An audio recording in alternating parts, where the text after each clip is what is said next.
திடீர் உடல்நலக்குறைவு, மருத்துவமனை அனுமதித்த காமெடி நடிகர் தம்பி ராமையா வெளியான துயர செய்தி தமிழ் சினிமா ரசிகர்கள் மத்தியில மிகப்பெரிய ஒரு சோகத்தை ஏற்படுத்தியிருக்கு.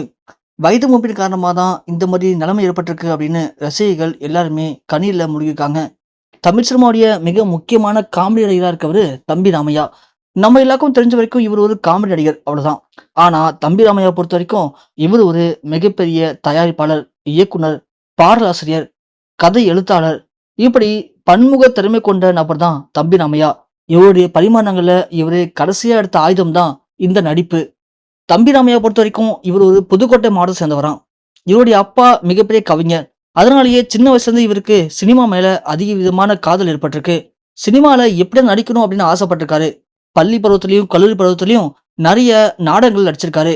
ஆனா இவருடைய குடும்ப சூழ்நிலை காரணமா இவரு சினிமாவில் நடிக்க முடியல. இவரு சென்னையில ஒரு முக்கியமான வேலையில சேர்ந்து தனது குடும்பத்தை ரன் பண்ணி வந்திருக்காரு.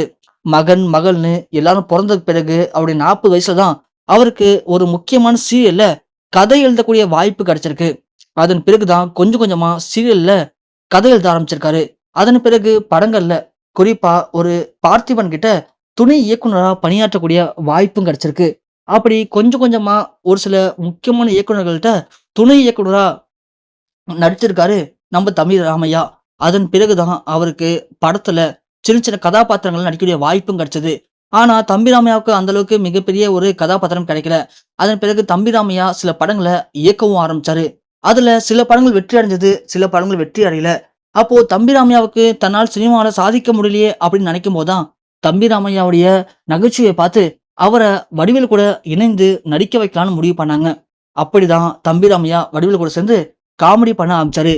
அப்படி காமெடி பண்ணிட்டு இருந்த தம்பி ராமையாவுக்கு அவர் நடித்த கும்கி திரைப்படம் அவருடைய கெரியர்ல முக்கியமான ஒரு கதாபாத்திரமா அமைஞ்சது. அந்த கதாபாத்திரம் அப்படிங்கிறது நகைச்சுவையா இல்லாம ஒரு ஸ்ட்ரிக்டான போலீஸ் ஆபிசரும் அவரை காட்டுனுச்சு. இதற்காக அவரு விருதுகளும் வாங்கினாரு. அதன் பிறகு கும்கி திரைப்படத்துல ஒரு நல்ல ஒரு கதாபாத்திரம் கிடைச்சது. இப்படி தம்பி ராமையா ஒரு கதை எழுத்தாளரா, ஒரு இயக்குனரா, தயாரிப்பாளரா, ஒரு காமெடி நடிகரா இல்லாம குணச்சித்திர நடிகராகவும் தன்னை சினிமாவில் நிலைப்பாட்டிக்கிட்டாரு. இப்படி அவருடைய 40 வயசுல ஆரம்பிச்ச அவருடைய திரைப்பயணம் இன்னைக்கு அவருக்கு வயசு 65 ஆக போகுது. இந்த வயசுல அவர் சினிமா மேல கொண்ட காதல் காரணமா அவரும் எல்லா விதமான விஷயங்களையும் பண்ணி முடிச்சிட்டாரு. கிட்டத்தட்ட தம்பி ராமையா இப்போ 100க்கும் மேற்பட்ட படங்கள்ல நகைச்சுவையாவும் முக்கியமான கதாபாத்திரங்களும் நடிச்சு முடிச்சிருக்காரு. சில படங்கள்ல வில்லன் கதாபாத்திரங்களும் நடிச்சு முடிச்சிருக்காரு. இப்படி தம்பி ராமையா என்னதான் சினிமாவில சாதனை பண்ணியிருந்தாலும் தன்னால ஒரு பெரிய வெற்றி திரைப்படத்தை கொடுக்க முடியலையே அப்படிங்கிற கவலை அவர் மனசுக்குள்ள அதிகமாவே இருந்திருக்கு. அதனால இந்த வயசுல தம்பி ராமையா ஒரு முக்கியமான கதையை எழுதியிருக்காரு. இந்த கதை கண்டிப்பா மக்களுக்கு பிடிக்கும். இந்த படம் ஒரு வெற்றி திரைப்படமா மாறும் அப்படின்னு தம்பி ராமையா முடிவு பண்ணி இந்த படத்தை ஒரு முக்கியமான நடிகர் வைத்து இயக்கவும் ஆரம்பிச்சிருக்காரு. அவருடைய இந்த வயசுல கொஞ்சம் கூட ஓய்வு எடுக்காம அந்த ஆக்ஷன் படத்தை தம்பி ராமையா இயக்க ஆரம்பிச்சு கிட்டத்தட்ட ஒரு 3 மாதம் ஆரம்பிக்க ஆரம்பிச்சான். ஸோ இந்த 3 மாசமா ரொம்பவுமே கஷ்டப்பட்டு இந்த படத்தை இயக்கிட்டு இருக்காரு.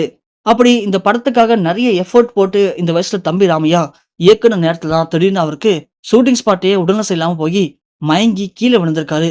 அதை பார்த்து எல்லாருமே பதறடிச்சு அவரை கொண்டு வந்து மருத்துவமனையில அனுமதிச்சிருக்காங்க.